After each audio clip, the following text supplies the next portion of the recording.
I'll start with my name. My name is Rob Scheer, R-O-B-S-C-H-E-R-E-R. I'm a sergeant with the Phoenix Police Department's Public Affairs Bureau. Obviously, you guys have heard from our chief. We're at the scene of an officer-involved shooting here near 87th Avenue and Bell Road. I'll give you as much information as I have, answer whatever questions I can get. First, I did want to say to our community, thank you very much for your thoughts and prayers for our officer. Hopefully you do know. If you don't, he was released from the hospital in the last couple hours and is expected to fully recover. Specific details on this incident are as forth. Around 10 o'clock this morning, detectives from our Fugitive Apprehension and Investigations Detail, which we call FADE, were in the area conducting an apprehension of an adult male. He's a known violent offender, currently has an outstanding felony warrant, and had probable cause out for 2 additional violent offenses, where those were actually perpetrated on a couple of our officers. I don't have any other specifics on that case. I can get those at a later time if they become available. This person was located in the area just to my right, at which time an apprehension was attempted. During this apprehension, this man did produce a handgun and engaged in gunfire with multiple officers. This man did fire his weapon, and multiple officers did fire their firearms. During this exchange of gunfire, one officer was struck. Again, this officer was transported to a local hospital. He is expected to fully recover and has since been released. The suspect in this incident was also transported to a local hospital. He was pronounced deceased there. This investigation, the criminal investigation, as these all go, there is a criminal investigation and an internal investigation. Phoenix Police Department will still be conducting that internal investigation relevant to today's incident.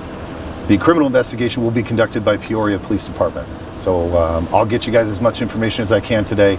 Once that's done, I'll defer you over to the Peoria Police Department. As in all these, it's going to take some time. We appreciate the patience from the Peoria community members, especially in this area. I know we're shutting down this location, but these investigations are going to take some time. We're going to fine-tooth comb this, make sure we gather all the evidence, and really decipher what led up to this shooting, and really narrow down exactly what occurred. At this point, I don't have any names for you. I'm hoping to be able to get that for you at a later time. Again, I'll get that out through a media advisory. And then we will still do a critical incident briefing on this within 14 days. That'll have some of that other information that we can release at that time. I'll take any questions. Can you speak about the FATE unit, what they do, how it's determined these suspects are pursued by them versus some other? Yeah. They're our apprehension detail. They go after the violent of the most violent. I know the chief spoke to his crime reduction plan that we released last year.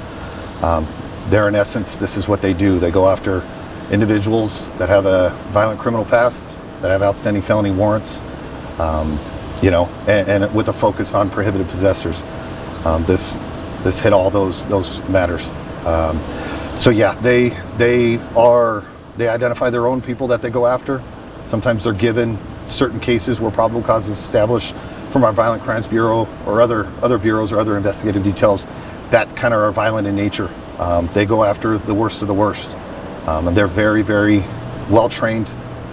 This is what they do on a day in and day out basis, is they go and catch the worst of the worst. You mentioned that this suspect was wanted for violent crimes involving police officers. Right. Can you elaborate? Was it serious crimes and maybe a homicide, or what this suspect was wanted for? Specifically, there is a felony warrant out for his arrest, and then there's one incident that included 2 officers where aggravated assault that did occur. I don't have specifics on that, but there was probable cause established for this individual for that, along with his felony warrant. And then this doesn't change when it comes to releasing a critical incident video in the matter of, I think you said 2 weeks? Yeah, within 14 days we will release our critical incident briefing. It'll have the details. It'll have some of that body-worn camera footage that we have, and additional details that we can release at that point. And just for clarification, was the officer hit by the suspect or possibly by other gunfire when officers were exchanging gunfire? I can't give you specifics on that. What I can tell you is, at least from what we've seen on the scene, it was going to be gunfire from the suspect, not any crossfire situation or anything of that matter. And were officers wearing any body cameras? There is body-worn camera footage in And this. is there any relationship to this dealership with the suspect? Like, did he work there, or was this just a place where they were trying to apprehend him and it all went down? Just a place they were trying to apprehend him. And you guys were tailing him at that point, or these guys and gals were tailing him? I'm not going to get into the specifics of how we got here with him. We were tracking him, and we did end up locating him and identifying him here in this parking lot. Any more information on that aggravated assault on the police officers and when that occurred, the prior crime, the prior violence? I don't have specifics on that. I can try to get specifics on that, and maybe include that in the media advisory if I can get down to exactly when and where that did occur. It may not be today. It may be an added deal tomorrow or something like that. But I'll try to narrow down exactly what that probable cause was for. So this was a police pursuit or a police surveillance operation from Fate that ended in Peoria, and that's when the shootout ended up. Yeah, I wouldn't necessarily call it like a pursuit situation. Our fugitive team doesn't operate in marked uniforms and marked cars. They're an apprehension team, and covertness is to their advantage in these scenarios because they're dealing with the worst of the worst. And like I said, this is what they do. They're the best at it. And when dealing with individuals like this, at times they're going to attempt to perpetrate violence upon us. And unfortunately, that's what happened today. Sergeant, anything about a second scene? And if not, can you talk about the bullet hole way over there in this building? Yeah. So I wouldn't necessarily consider that a second scene. That's all going to be part of this scene. We did get information that there is a strike on the dealership to my left. That will obviously be part of the scene and will be, that's obviously as a result of what occurred behind me. Do we know whose bullet ended up in the glass over I there? don't yet, no. I mean, the investigation will end up being able to track exactly directionality of shots fired and things of that nature, but I won't have that right now. How many total officers fired their weapon today? So we had multiple at this point. We have 3 officers that fired their lethal weapon, and 1 that did fire a less lethal weapon. So in total, officially 3 shooters, but we did have less lethal option involved in that also in the apprehension. How many officers are still here right now investigating, would you say? So in these situations, like we said, we have 2 kind of investigations going on.